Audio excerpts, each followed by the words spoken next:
The more you try to keep me down and keep my head above the water, you can never hold me down. The more you try to block me out, that's where I kick the wall down. You can never hold me back. The more you try to put me out, the more I'll be blazing, it's too hot. The more you try to put me in the dirt, increase my work, the expert. You see the hunger in the eyes of a survivor. Hey everybody, it's Casey with Pinecase. Happy International Men's Day, everybody. I have a wonderful friend with me tonight. I get to hang out, and you get to hang out with Felise Lavea. Darling, thank you so much for hanging out with me. Thank you for having me. This is very exciting. Yeah, no, it's our honor. Happy birthday yesterday. I mean, honestly, like, oh, I get a little bit of jealous of everybody because my birthday is stuck in the summertime, and although it's like nice out, no one's around to ever celebrate with me. So but it's summer. Like you would think, like everyone usually comes out during the summer now. Listen, maybe now that I'm an adult and we get to do like barbecues and stuff, but when I was like younger, everyone, like, you know, when you get to go to school and hand out like invitations and do the whole right. yeah, right. So I think I got a little PTSD maybe from when I was younger, because I'm just like, whatever. I get the same way because like mine's at the end of the year, and because mine's so close to Thanksgiving, like we just don't celebrate my birthday. We'll just kind of mash them together, and right. That's my PTSD. I'm like, all right. Yeah, I mean, I guess we don't get to like the you know, the ones that are born on Christmas Day. Those are the kids that get like hella shafted though, right? Yeah, for sure. Here's your birthday present and Christmas. Right. Yeah, we knew it was coming all year, but we didn't budget for it. Sorry. Oh man, poor kids. Now I gotta pray for them. Yeah. That's so hilarious. yeah, right. Like my God. Well, and you know, I knew a couple of people like that too, and I'd be like, "Oh, my birthday's in the summer," and they're like, "My birthday's on Christmas." I'm like, "You win." Never mind. Never mind. All right, poor you. All right, I get it. But anyways, I wanted to say happy birthday. I know that you know, it's one of those things as we get older. I don't know when. Like, do you do the cake thing anymore? Do you go out and celebrate? Do you be selfish with your time and take the time to yourself? Like, what is that like? For me, I was never really into the whole cake thing. I'm more of a pie person anyways. But now I just kind of I would rather just have a day to myself, just hang out by myself and just relax. Try to put my phone on airplane mode sometimes and just kind of zone out and just you know, not talk to anybody really. But I don't know. This year's was different, of course, you know. So I kind of had to, you know, be social. Right. Yeah. Being, I shouldn't say obligated, but we definitely take time to make sure that we, you know, make sure everybody feels the love, especially when, I mean, it hasn't been that long. And I know like a few days ago, crossed over 10 years of losing my godfather, and 10 years is a while. And I was scrolling through Facebook. It could still feel it, like it could be 10, 20 years, but it could still feel like it was just yesterday. Yeah. Yeah. My sister put up a picture, and it took the wind right out of my sails. I was like, damn. Like, it's a gut punch. Yeah. It's like, why? Yeah.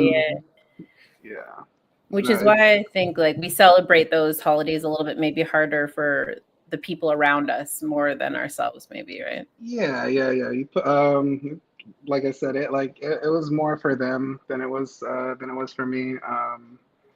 But I still celebrated like it was for me anyways. I still had fun. That's so beautiful. So for those of you who don't know you that are on here, for those of you who maybe don't know the whole story, do you want to take us back to the younger years of, you know, just growing up, and a little bit of your story and how you got to be such an incredible, resilient human being? Oh my God, where do I start? Where was the first question? I don't know. At first, well, I grew up in LA. I grew up in Los Angeles. I was um, I was about 20 years old when I got diagnosed with epilepsy. Um, do I go even further than like? Did I go even further than that? I mean, it's up to you. If you want to start with epilepsy, I think that's a great place. It doesn't get talked about enough. Um, we've been trying to save space for epilepsy awareness on this show specifically. I think that when people see purple ribbons, they don't instantly think of epilepsy awareness, and of course, the purple ribbon is also associated with a few other things, but Lupus and everything. Yeah. right. Yeah, the HS and a bunch of stuff. And so I would love to have that space on here. And if you would like to start with that, that would be great. Yeah. When I first got diagnosed, my first seizure, I had no idea that I had it. I used to work security at a nightclub in LA, downtown. Um, I didn't know I was gonna work that night, and the night before I pulled an all-nighter, so I was already tired. I didn't really eat that day, Mm-hmm. and you know, 10 o'clock hit, and I was like, all right, I'm gonna get in my pajamas, like it's like I'm gonna finally knock out. And my brother, he came up to me because me and my brother worked together. Um, and he told me, he was like, dude, like, what are you doing? We gotta go. We gotta go in like 20 minutes. And I was like, what? He was like, dude, we have to work tonight. And I was like,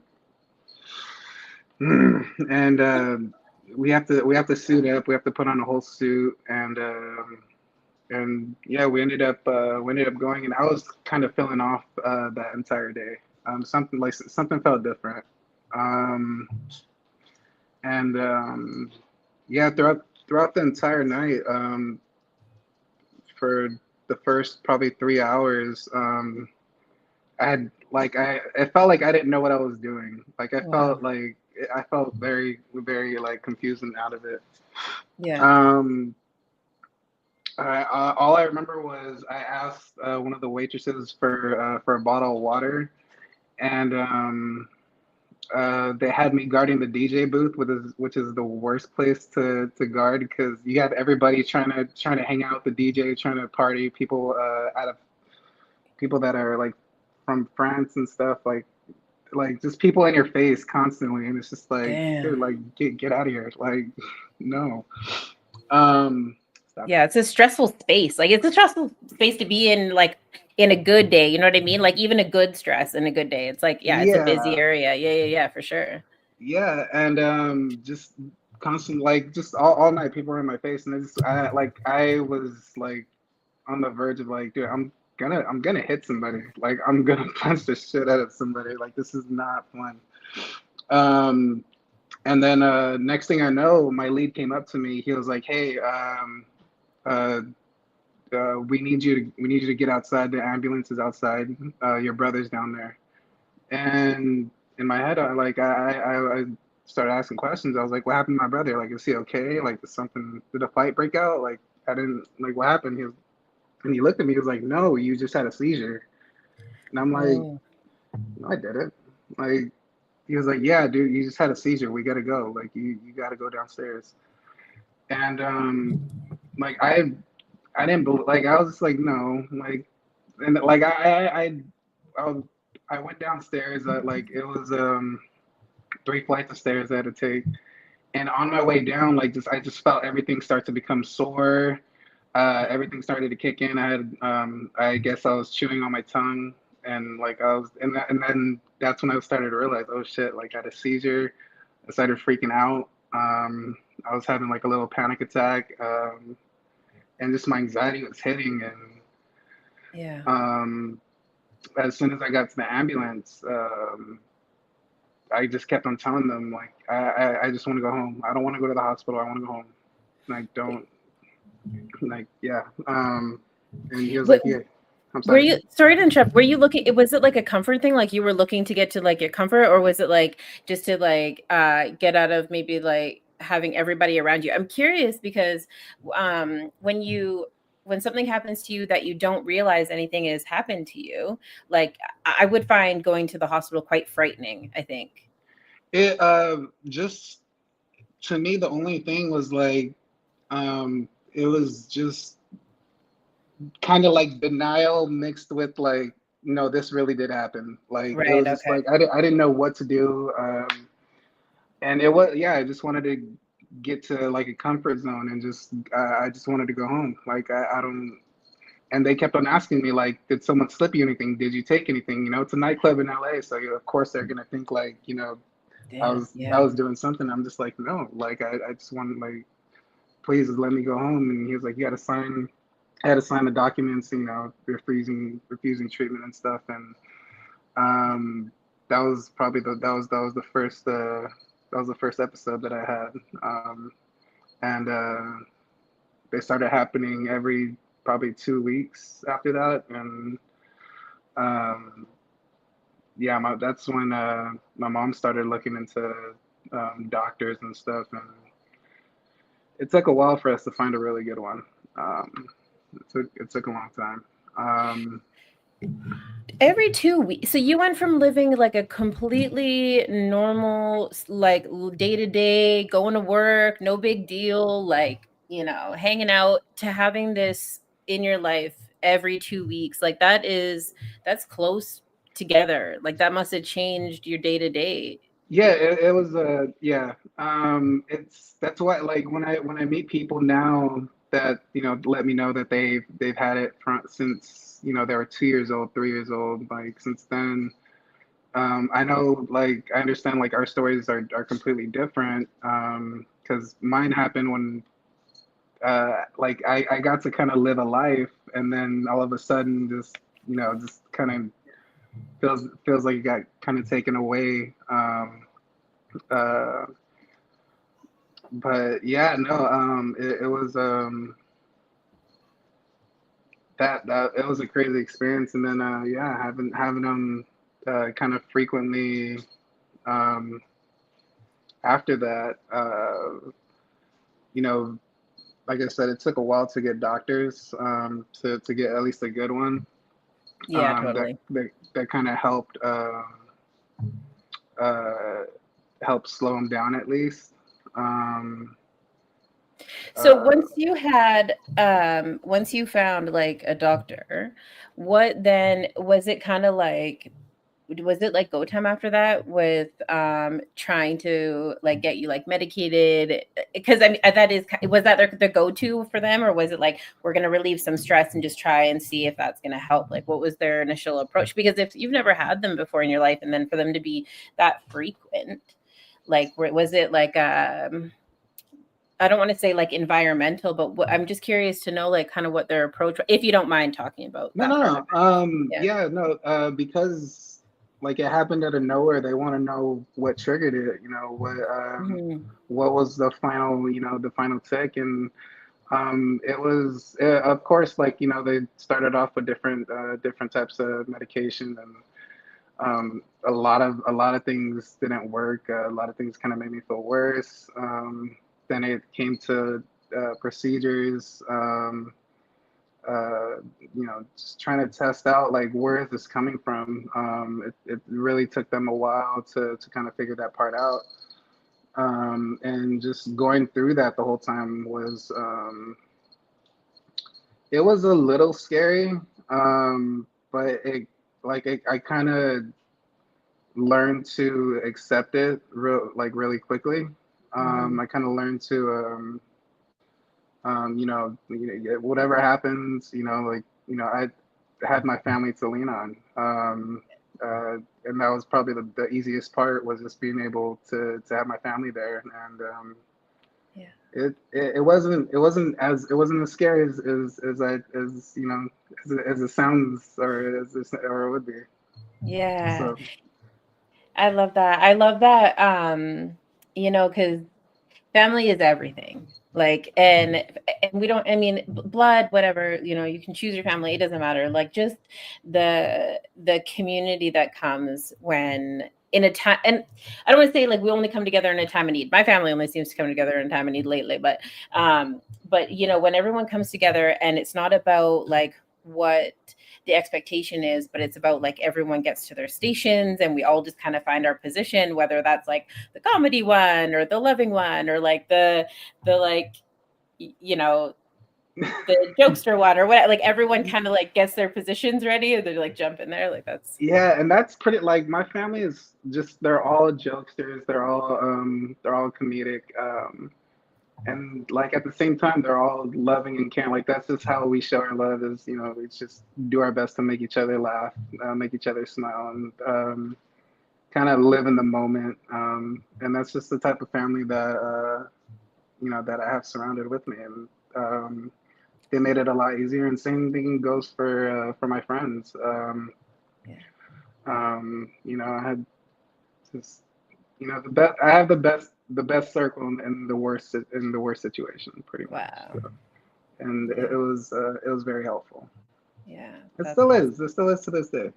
So Yeah. Did you find it hard to like lean on people sometimes? Like, not to take away from all the happiness and love, but like, was there ever moments where you're like, I can do this myself, or where you're like, I'm, you know, I feel like I'm putting pressure on other people, or like, yeah, because after a while, like in that type of situation, like your family and everybody, they're gonna worry about you, and they're gonna want to put you first, you know, before themselves. And after a while, you kind of start to feel like a burden. You start to feel like, yeah, and that was probably the hardest part for me was, like it just felt like I was taking time away from their life, you know, to focus on me when I was in my like what you're going through. You're like, I got this. Like I can do this on my own. Like no, it's okay. Like, and you just kind of feel, yeah, you kind of feel like a burden in a way. And there are times where you do want to, you know, get away from everybody during those situations, but you know, my family's very resilient. Like they're like, no, like no. So I'm just like, all right, like, you like I'll surrender, I'll surrender. know. Yeah, like I don't have a choice. There's no point in fighting. I have a huge family, so it's too much. uh, But that's, yeah, like it sucks when you get into that depression area, and like you really start to think about everybody else that's putting you first. And yeah, that just feeling like a burden to especially the people close to you that live in your household and kind of watch you have those seizures and stuff. It's really not pretty. Um, I've seen my sister have seizures, and that tore me apart. So after kind of seeing her go through it, like I finally kind of had an idea of what, you know, my parents and everybody else that kind of see me have one go through. And yeah. it does make you want to do it on your own sometimes. Yeah, well, and that's yeah, absolutely. I understand that. Actually, well, I've been on both sides of that fence, and um, just much like you, I didn't realize what people had witnessed the first time. So I was just like, what is everybody tripping out about? Like, I don't understand the seriousness of it. I didn't feel like we needed to take away, you know, the things that I loved so dear, like horseback riding and Come swimming. here. You know, it made no Oh sense. No, yeah. it's all good. It made no sense to me, and until I seen somebody else have one, and I was like, I don't. Yeah, it broke my heart to think that other people had to witness me go through that. Like, Yeah. No. And yeah, and it definitely sucks because it did take away a lot of things that, you know, it took away a lot of things I did in life. You know, it's like uh, for one, driving was like therapeutic for me. Like I loved driving. I would cruise the coast a lot, just put on music and just go for a cruise, and that was my therapy. My puppies are fighting. Oh my God. But yeah, just taking that away. I had to stop playing football, which was another fun thing to do. it kind of put a pause on a lot of things and kind of had to learn to adjust. Come Yeah. here. Tell me a little bit about football. Like that was something that I can't imagine. Well, I can't imagine giving that up, but like what happened there? Like what did you feel with that space? Like Well, before I started doing football, like I've been doing jujitsu I was doing jujitsu and kickboxing for about I want to say 13, 14 years now. Um, I started doing that before I started playing football. Um, uh, but football was the one that I had to kind of put down because there was a lot more contact to that. right.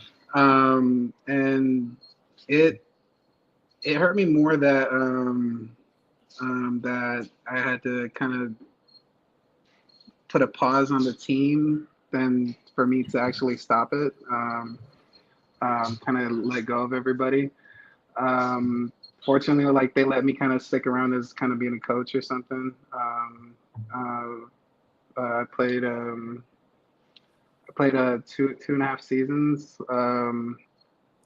semi-pro, and I got close. Like the team became, they're like my second family, and they were just as supportive. They were just as supportive as anybody else was, and I think that like it was more like that kind of hurt more than actually stop playing. Um, Dang, yeah. I never really thought about it like that. Yeah, because with jujitsu and stuff, I mean, although, you're in the space with other people, it's not really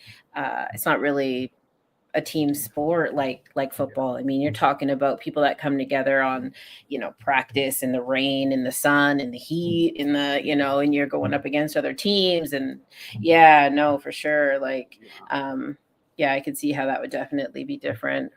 Yeah, Absolutely, absolutely. no, it was something else. But I mean, we like I still talk to some of my teammates to this day. It's been probably about 7 years since I stopped football. But there's still some of my old teammates I still talk to. I still keep in touch with a lot of people.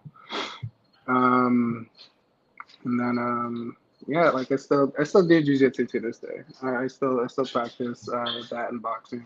Um, um, but I don't know. It's just not the same as it was before.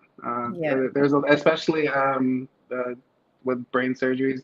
You got to be a lot more careful, or at least I have to be a lot more careful. Um, Yeah. I'm very stubborn, so like I forget that I forget that I got to be careful. Well, I wasn't going to say nothing, but I'm sitting here like, wait a second, because I mean, I can't even imagine, clearly there's a little bit of tenacity there to be able to go through that stuff and then still be like, this is what I'm going to do. And, because I mean, obviously risk involved, but also, just maybe I'm speaking to a term here. How does that work exactly? Like, what are you risking? Are you risking like the stress of having another seizure? Are you risking like, what does that look like for you? Yeah, I mean, sorry. Yeah, it there. I mean, there's a lot to risk, especially with the specific head injury. Mhm. But I just don't want to feel uh like I hated the feeling of it's because I'm stubborn. Like I just didn't want the feeling of like I had to stop because of XYZ. Um, Yeah. like as soon as they told me not like yeah like a little bit after they told me like I had to stop driving, I started traveling. Like I flew to Washington. I was like I'm not putting a pause on my life. Like I love I that. will find a way to kind of to have fun still. I hated the feeling of putting a pause on things. I love that you're like, you can take my license, but I'm gonna go ahead and get on this plane. Like, you're like, Yeah, you can take this no, little thing from me, exactly. but I'm just gonna like keep going.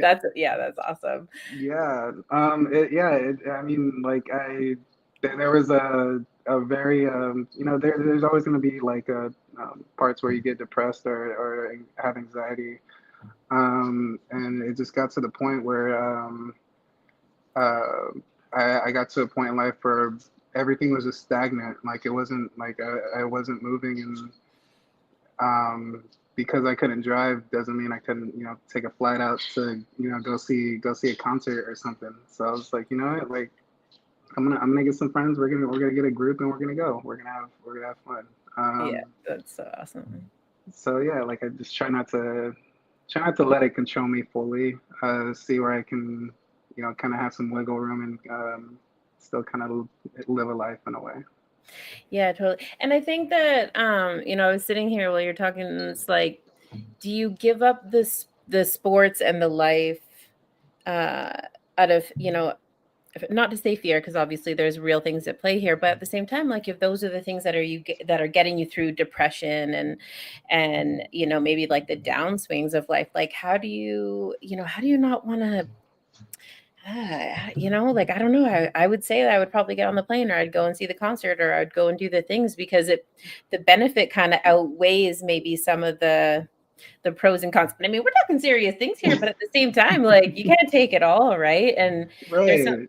yeah, and there's something to be said about like all the, all the hormones and stuff that are released, like serotonin and the dopamines that come with doing things like jujitsu and hanging out with people and, getting out there and listening to music and stuff. So there, I think it's, Oh yeah, yeah. it's important. It's Yeah. important. Sure. Like music was always like driving and music were always my escape. So even if they took away my driving, I still got music to listen to. And I figured out that lights and loud noises weren't a trigger, so I was like, all right, I'm gonna go to a concert then. Like, all right, like I'm gonna find a way to to be okay. Like Totally.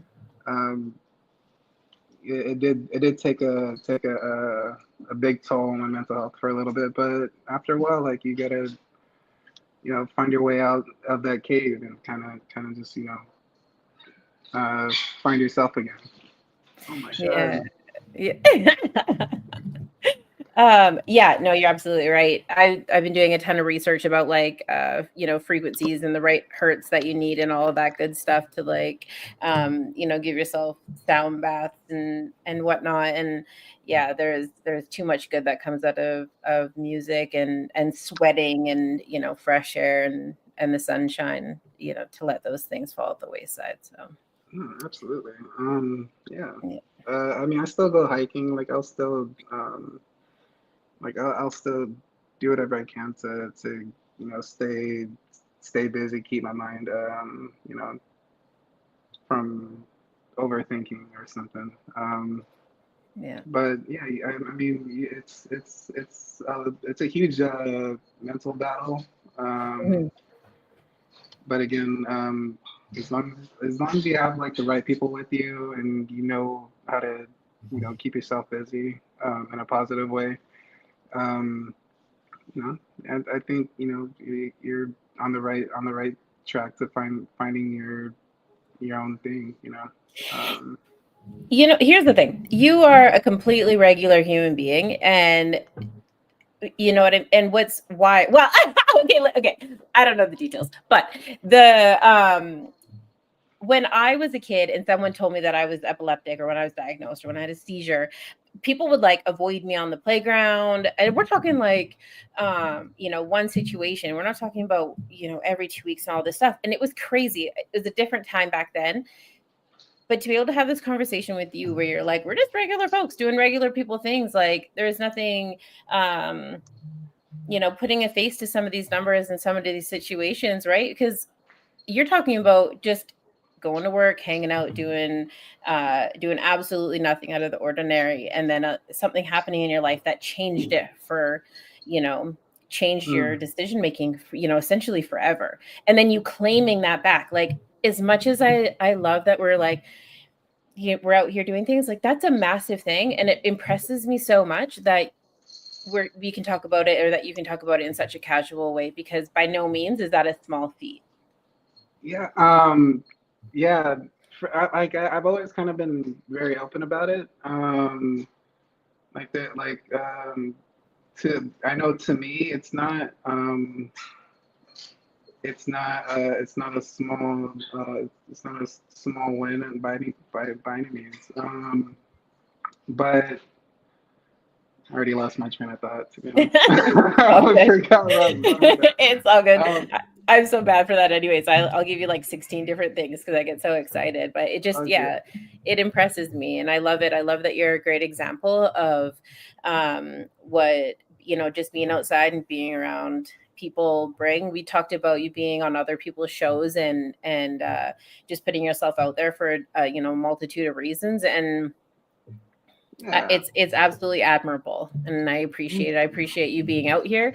I appreciate you being an ally for awareness. It's all super important and like I said before, like as much as it's easy to kind of downplay it, I think that it's just a really great time to see regular folks being the face of some of these conversations, because it's not this kind of like textbook idea of what people wanted it to look like. It's you, it's me, it's our homies, and it's really nice because we get to show even the younger generations and these kids out here that it's totally cool to just be unique in all of these different ways, and that Yeah. you know I mean, yeah. I mean, for especially for younger kids and people that have are struggling to find their way. I mean, there's always going to be a light at the end of the tunnel. You gotta keep your mind. You gotta stay positive about it, and you really gotta trust your doctors. yeah. And that's exactly what I did. I really um, had trust in my doctors.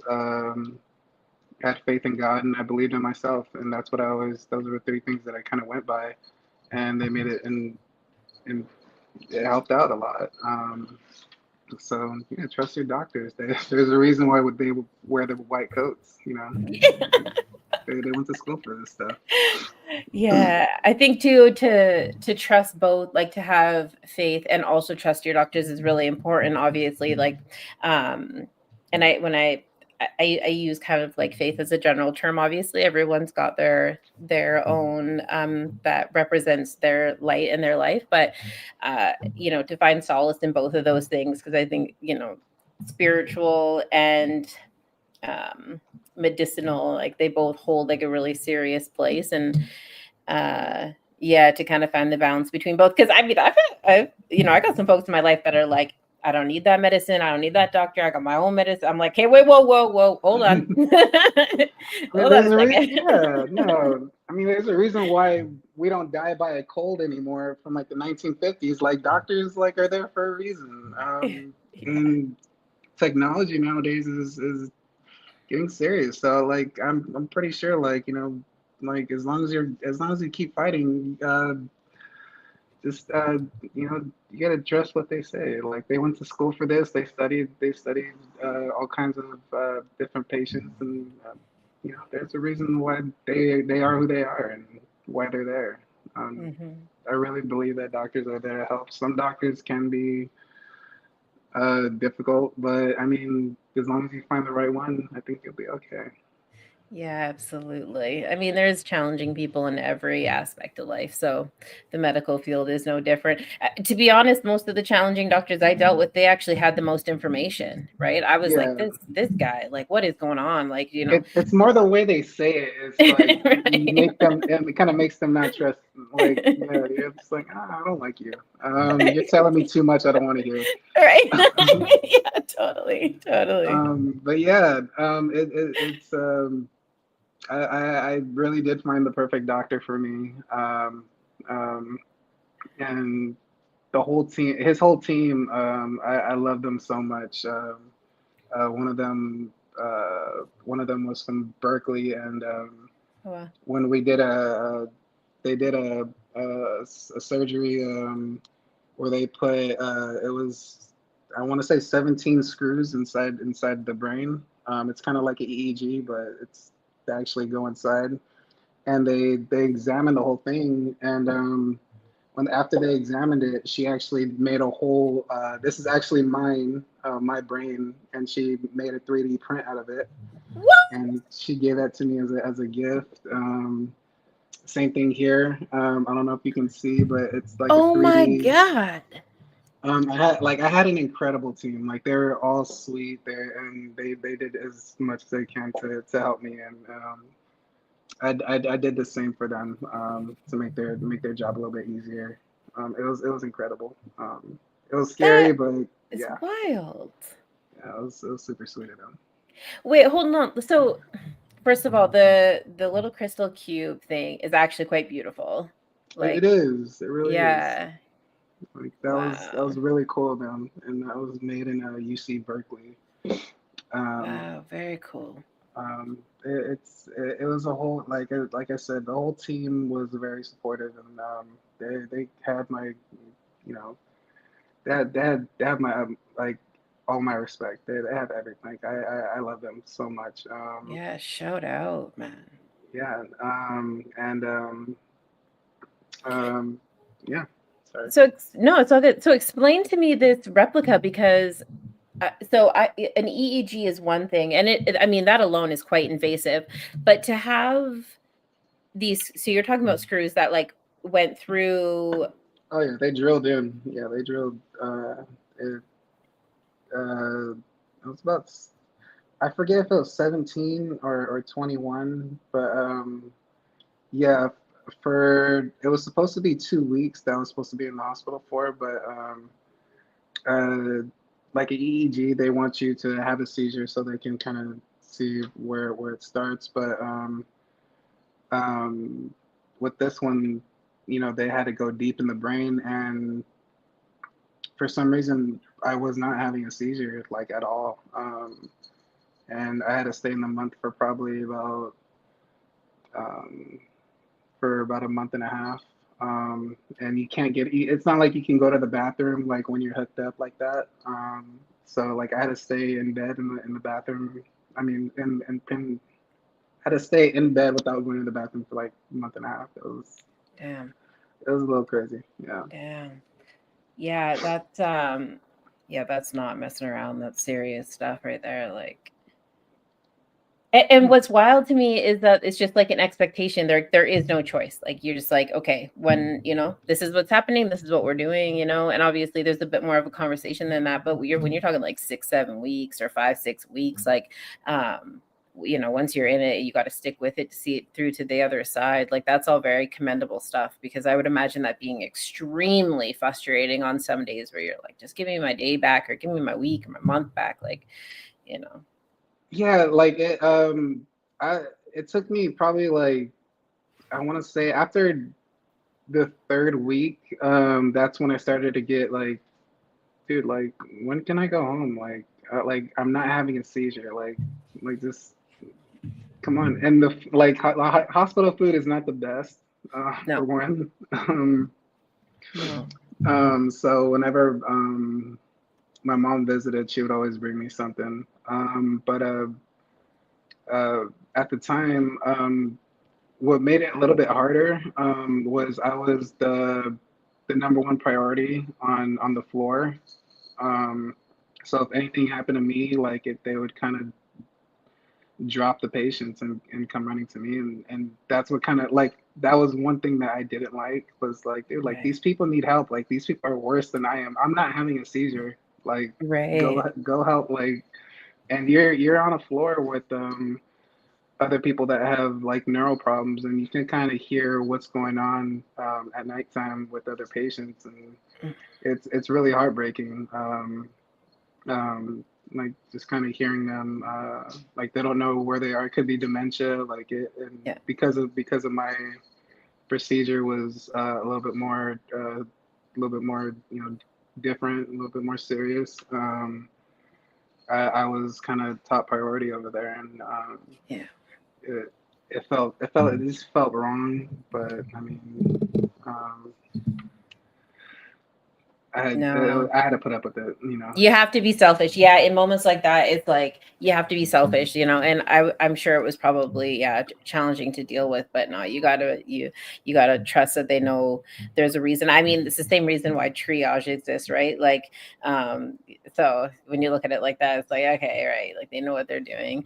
I've always I've always found it really interesting though, and it's it's part of the the mental health kind of as an umbrella, like because it's such a variety, like such a plethora of situations and incidences, to have everybody in the same space like that.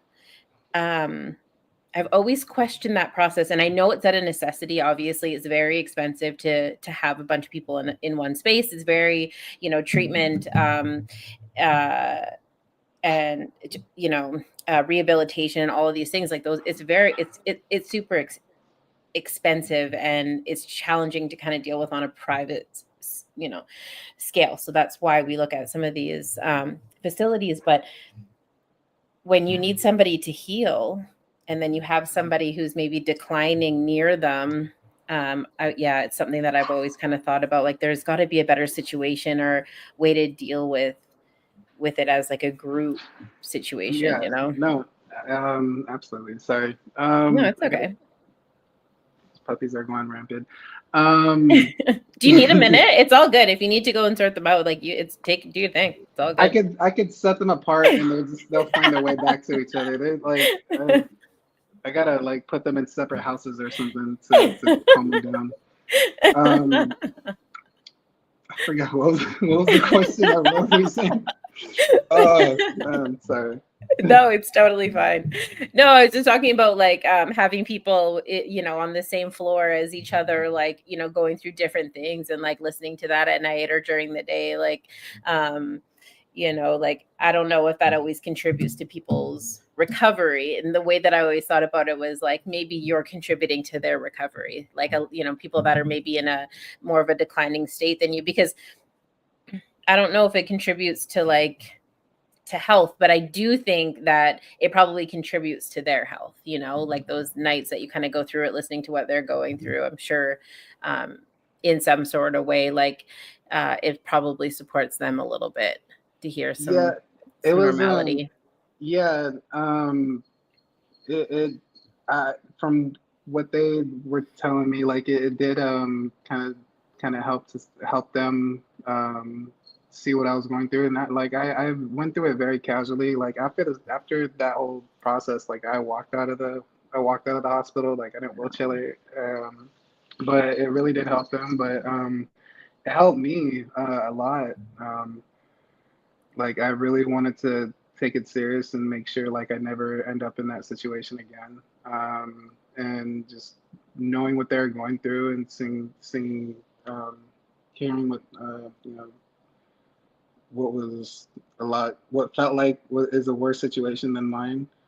I had to tell myself like I'm gonna get through this. Like we're gonna figure this out. We're gonna figure out where it's starting, and we're gonna get through this. So like it was stuff that I tell myself. Yeah, what a great mantra to, like the things that you say, and they really do. I mean, they do stick with you. Even the little easy ones, they don't have to be complicated. You don't need to be out here writing scripture for a mantra, but just to like remind yourself, that you're resilient. Yeah. Yeah, just like little affirmations here and there. Yeah. So like it's just like you really gotta remind yourself, like like we got this. And there are a lot of times where you do have to be selfish, and that's okay, really. Like especially if it's coming to when it comes to your mental health, like if you have to be selfish about it. Fuck everybody else. Just focus on yourself. Yeah. Focus on you. Get better. And because I mean, if you're no good, then I mean, you can't help anybody else with it. And like I always found the humor when it came to being in there. Of course, like there are like you can't be happy 100% of the time. Feelings are very fickle.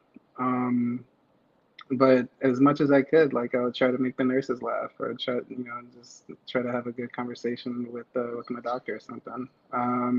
I just try to make the best of of that whole situation. Um, and yeah. Yeah, I love that. Laughter is it's such a good medicine. Like, man, and I know that those women and men that were in there appreciated that. Those doctors and those nurses and the custodial, everybody. I mean, there isn't a unionized environment, in the north side of America that doesn't appreciate somebody who's in there, like just being, kind and jolly in a way, and makes light of stuff, because what a what a situation. So yeah, that's I love hearing that. That's amazing. Oh, That's amazing. Yeah, I yeah, mean, yeah, like especially when it came to like you have to use the bathroom and you can't get up. Like they have to kind of stay there. So like right. you have to make a joke out of it somehow. Like of Yeah. course it's not fun for them. It's not fun for you. But like Right. just like you Right. gotta somehow find a joke somewhere in it. Just to make light of it. And it became very easy because you become close with whoever's on your team, and it kind of becomes easy. Yeah. And Do you Very cool. Do you feel like you're using the same approach with when it comes to dealing with grief? Like has comedy been a remedy recently? I mean, kind of more music than comedy. Mhm. Um, it's hmm. I would say for me, like I have micro moments. Like they're like it's like I grieve for like probably like 20 seconds, and then my body will go numb. Like it's been completely different, because I see how my mom grieves. I know how my sister's taking it. My brother, especially. Kind of I kind of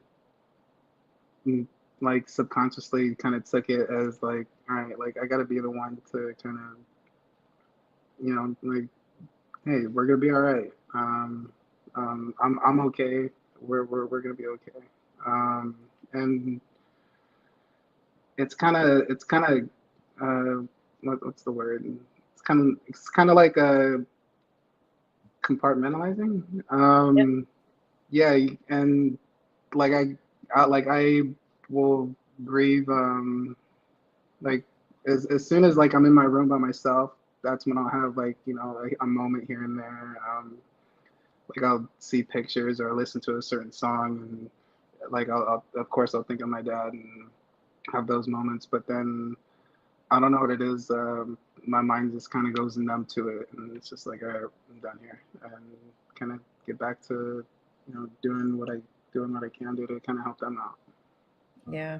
I think yeah, I think that the best way, and not that I'm going to sit here and tell you how to do any sort of thing, but I think the greatest way to honor somebody's life and legacy is to just shine on. And I know that that's challenging because um yeah, it makes my like eyes misty just thinking about it. Like I I completely I know that feeling. But when there's those moments of like, we got this, and we're here, and we're gonna do this, we're gonna do this the best way that we can, and it's gonna be ugly and beautiful and all of these things, like um what better way, to Yeah, represent that person? Like, they as hard as the loss is, they would never want to see um that heartbreak, or be the reason for it. yeah, and for me, like especially, my dad's very old school traditional Samoan. Like he's very Mm. prideful. Through he wasn't like when he got diagnosed. He was a workaholic, so like his only question was when can he go back to work? Like, Oh, wow. he's just like, can I go back to work in a few months? Like when, um, and Right.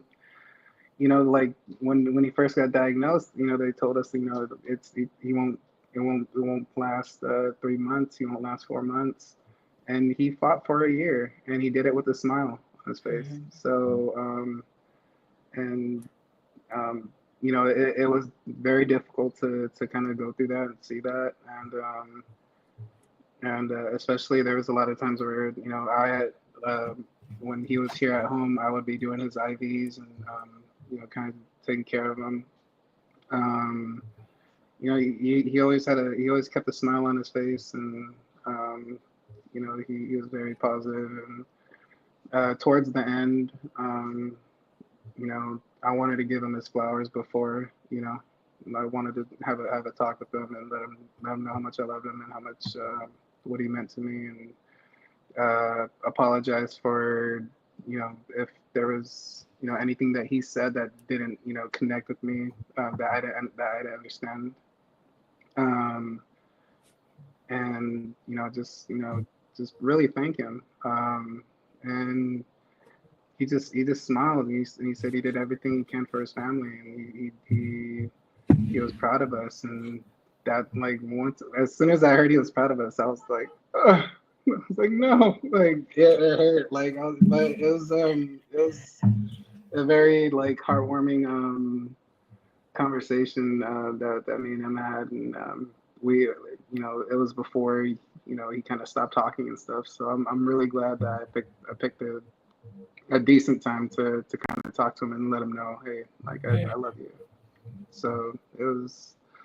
I think that was part of. I think I probably grieved more while he was going through everything, and then once as soon as he did pass, it was more of like he's not going through any more pain anymore. Like it sucks that he's gone, but he's it's none of that's bullshit anymore.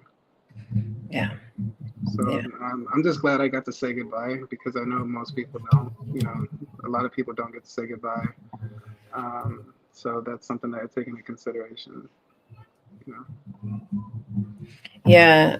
Yeah. I think that's a great way to do it. I see people recently starting to do these services, like these celebrations of life before they pass too. And I'm like, I don't know what this is all about. And and then I attended one actually, and I was like, this is wild. This is wild. And it ultimately gave me a different experience when they passed. It was similar to what you're talking about. Like you could kind of go through the grieving process a little bit while they're there, which is a bit, I don't want to say easier. It's not easier. It's just a little bit different. And then yeah, once that's gone through, I think it's a great way to live by, to be honest. When you said, like, I want to give him his flowers now, like, I think that's great words to live by. I think that's a great example, because we unfortunately, we take the time afterwards, once it's gone, and we can't have those moments. And so yeah, not only is it brave of you, but I think it's a beautiful, idea and way to go about things, for sure. Yeah, it was at first, it was kind of it was difficult, but it also felt kind of awkward, because like um it was difficult just to tell him, um because we like he wasn't one to talk about his feelings, like he was like a real, like just like prideful type of man. Hmm. um we didn't really like share like that, but as soon as we did, we kind of went through everything. We talked about it, like you know how he felt when I got diagnosed, because again, like we didn't really have conversations about, hey, how are you feeling, how are you doing. It was just like, you okay, all right, good, like, and that would be it. um so like it was So typical. yeah. So for me to kind of, like, I told my mom, like, I had to have my mom step out of the room. So like I wanted to make this like a one-on-one personal conversation, and he actually opened up, and we started to talk about like everything, and it was bittersweet, just because he knew, like, just the fact that he knew that he was kind of going, he was passing, and I like it just it also felt like an accomplishment because like I got to tell him like I love you, and just to hear him say it back, I'll always have that memory, and Yeah. it's something that I do cherish absolutely. And how do you bring it up? Like, how do you bring that up? Because you're like, okay, I got to go in here and talk to this man that I absolutely respect and adore. And we have to now acknowledge the fact that he might not be here, in a little while. And like, what it's, I can imagine that would be daunting. Like, just to make that decision in the first place, because to take it, to want it is one thing, but to take that is, that's a whole other, because especially, these big, beautiful men that are like, very proud and sure, and they've raised us to be a certain way, and they represent like this whole beautiful masculine culture that is just so necessary. And then you got to go in there and be like, we got to acknowledge this this elephant in the room of a thing that takes away from maybe all the coping that they've been doing, and yeah. I mean, it wasn't easy to bring up. I kind of had to start off the conversation kind of casual, and we kind of led into it that way. But it was like I had to accept it for myself to because it's it's hard. It's just as hard for them as it is hard for for yourself to do it. And just to kind of accept, like, yeah, I gotta have this conversation with my dad. Like we gotta talk about everything, kind of let everything out, and it's something that you have to accept, and just kind of you just gotta put your heart out there. You gotta put your guard down, and just it's very hard to do, but once you do it, it just feels like a major win. Because you don't know, like you don't know like what's gonna happen the next day. So like I said, you really gotta give them their flowers while you can, and as hard as that is, you do it. Just you'll feel better, and so will they, and he did. We both shared a lot, and we both felt better. We hugged, and I'm really glad that we got to talk. So, Yeah. and, Thank you for sharing that with me. I think that's probably the greatest piece of advice that I've heard, and I've lived many lives, not all glamorous, but you give, to give somebody their flowers now, like, yeah, it makes my heart feel a little bit better, to be honest. No, yeah. I think it's gorgeous. I had to grow up real fast. I grew up very fast. Oh my goodness. 1 second. Yeah, no worries. What are you doing? Stop it. Anyways, yeah. What were we saying? But yeah, no. Listen, growing up is no joke, and I know what that feels like to grow up quickly. It's not easy, and then to get thrown into the mix. I don't really know the whole story, and I wouldn't want to speculate. And you don't have to get into to details, but life is not easy for anybody, for sure not. But for other people, you can tell, and I feel like without guessing, I have a pretty good idea, because I feel there's a certain kind of person that comes out of situations, but that's also been raised a certain way, and you hold a lot of those pieces of that personality, like yeah, you remind me of somebody very, like, you remind me of somebody very close to me, actually. Thank you. Yeah. Give them their flowers. I mean, like, they don't like they don't have to be on their deathbed to give somebody their flowers. Like, you can give it to them anytime.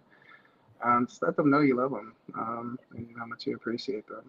So I Yeah. mean, it's yeah, like. And like Mhm. stop being shy to people, you know, like God, I just feel like yelling at my kid all the time. Like tell grandpa the weird thing, or like just show him that song, like airs, like Sing it you know what for I him, mean? like do a Yeah. dance. Yeah, totally. Like get in there. Like no one's gonna be worried about it in 5 minutes from now. It's gonna be great. Like, or go play that game of Uno. Like we started carrying like cards around with us in the car, because I'm like, well, if we just pull in Like there, Uno whatever. cards, Yeah, or yeah, for real. Yeah, oh man, for I real. can't play Uno. I get too competitive. I'll start a fight. Like don't play me a draw four.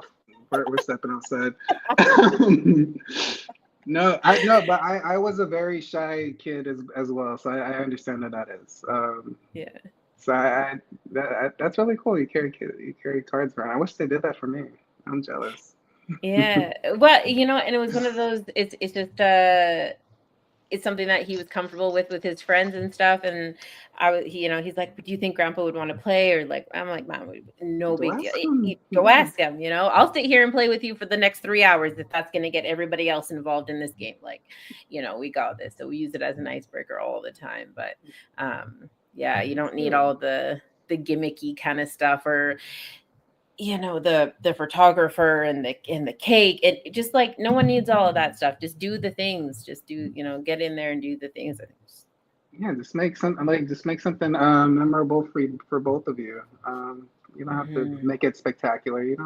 I mean, just make it memorable. That's it. Like, there's Yeah. no that because that stuff really does live with you after a while, and it means a lot to both sides. So just make it memorable. Yeah. Yeah, absolutely. Those are great words to live by. So before we wrap this up, I was just curious because, I mean, we've covered so many things tonight, and we've covered a lot of the things that you have offered up for people to do, to keep their mind right and to support other people. But is there anything kind of off the cuff? I mean, you said jujitsu, but is there anything off the cuff that you do in like a quick moment when you're feeling a little bit of pressure that we can hand off to some of the kids that chime in, and or to some, not even just kids. I mean, there's full grown adults. We're all in here looking for tips and tricks. What am I I am a saying? kid. I'm still a Yeah. kid. I'm still a child. Yeah. I just turned 30. My mind is like 12, but my body feels 60. It's Right. all over the place. Oh God. Um, is there anything off the cut? Like for me, like really, like if I have my headphones, like I just put on music. Like music is always an escape. Um, uh, like that's probably the first thing that my mind could go to is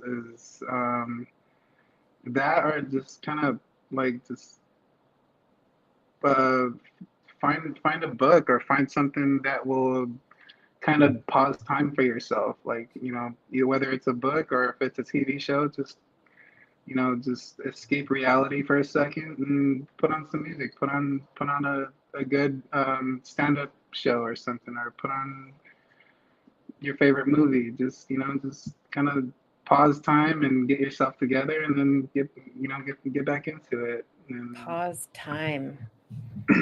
yeah, escape reality for a second. You're brilliant. You're brilliant, and it's so simple, but it's so simple. But pause time. It's what it means to be mindful. We don't need all these like fancy new terms to like. You're just say what it is. Just pause time, man, and do the flowers now. It's escape. Yeah. Yeah. No, yeah. I mean, well, like I said, like I had to grow up fast, so there was a lot that I had to figure out, whether it was on my own or it was from I hung out with my uncles and my aunts a lot. Like I hung around with the older people a lot. Yeah. A lot more than a little bit more than my cousins, and yeah, like there was a lot of knowledge that I could gain with both of them. Yeah. Aunts and Um, uncles are where it's at. I don't care how old I become. that is where it's at. Like they Oh know all yeah. the good music, they know all the good, it's where I learned how to play 10,000. I don't know if you know how to play dice, but like that, it's like that's where all the good stuff is that Yeah. generation. They got all the wild stories and they're still They having won't like sips sugarcoat it and for like you either. they Yeah, don't they know. won't sugarcoat. And that like, and I take pride in being an uncle now, and I Yeah. even do that for my nephew. And Yes. he's Yes. still a toddler, but like I'll tell him things to piss off my sister just for fun. But no, like yeah, my aunt, my uncle, like they really are like my second parents, and Hmm. um, I love them to death. Yeah, they've always been the best.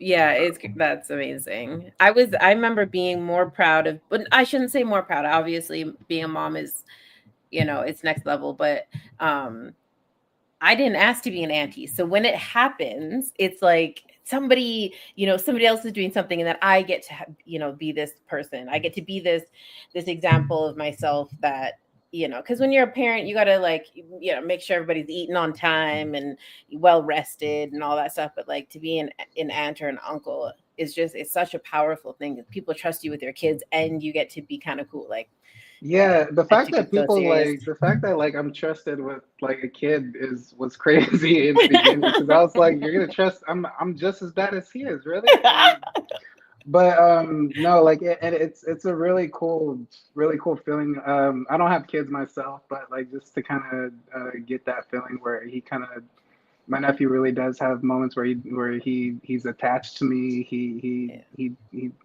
it's a really cool, different feeling, and just kind of cooking for him. I don't even cook for myself. I'm like, all right, like I got your kid. Like it's really cool. It's a whole different feeling. Yeah. But yeah, I kind of want to be that for my nephew that my uncles were to me. Yeah.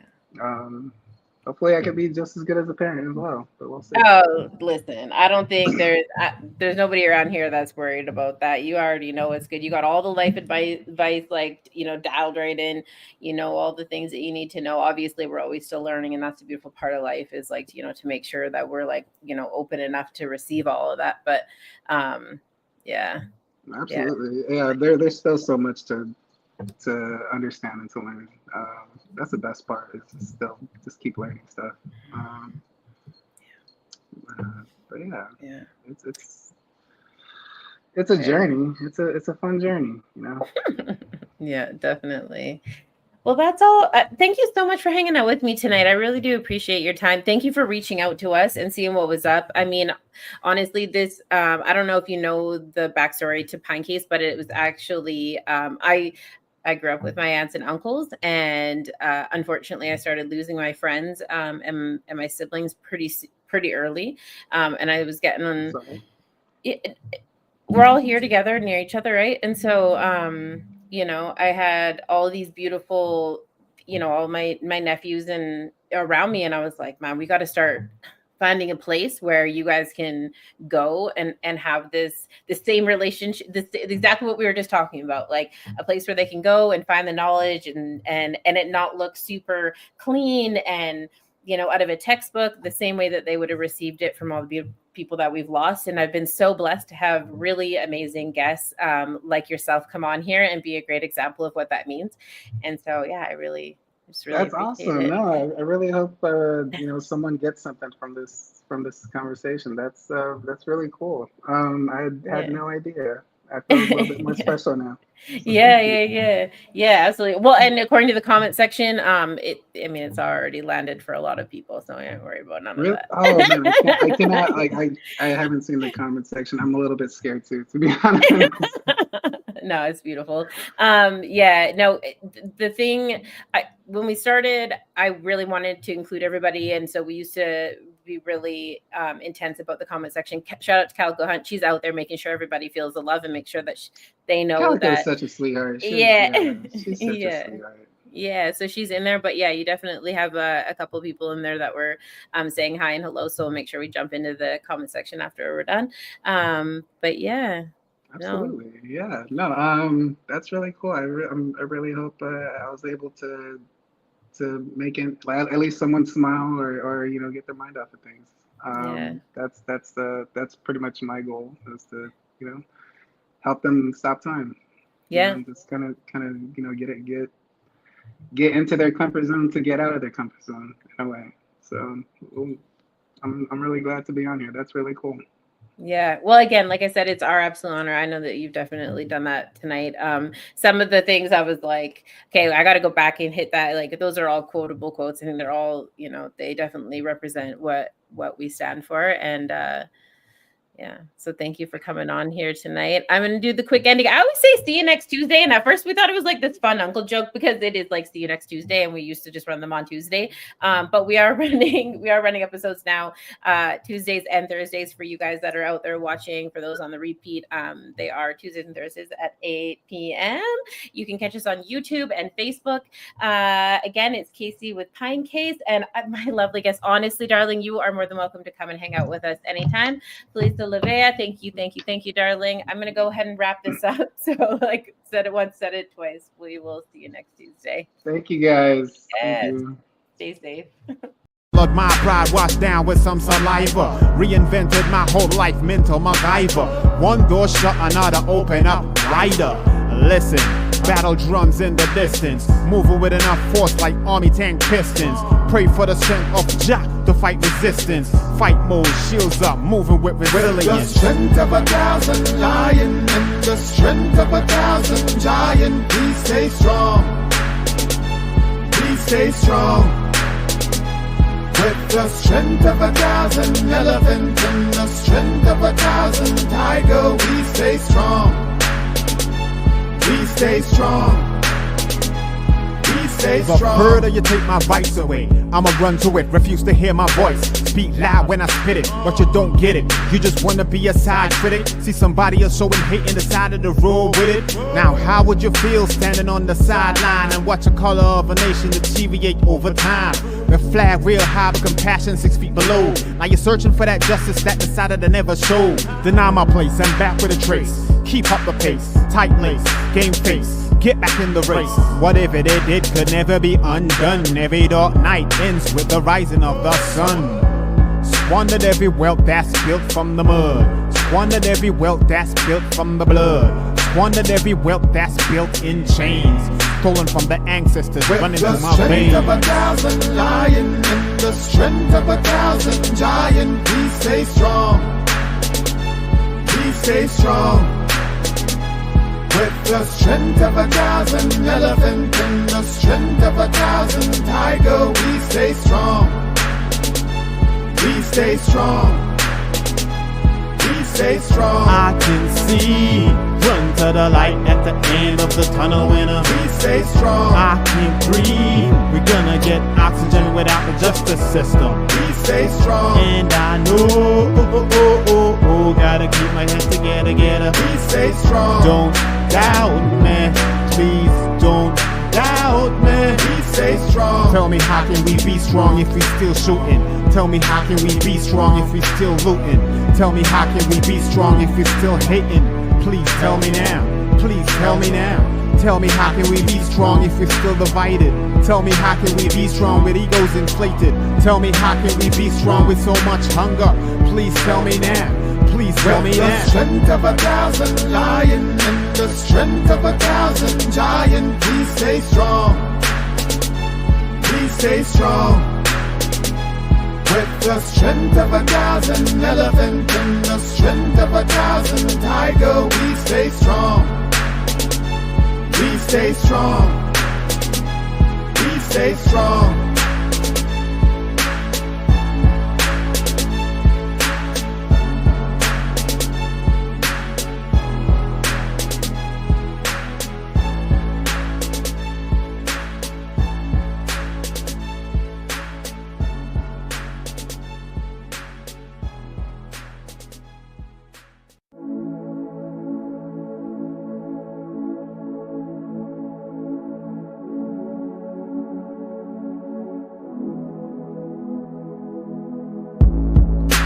The more you try to keep me down and keep my head above the water, you can never hold me down. The more you try to block me out, that's where I kick the wall down. You can never hold me back. The more you try to put me out, the more I'll be blazing, it's too hot. The more you try to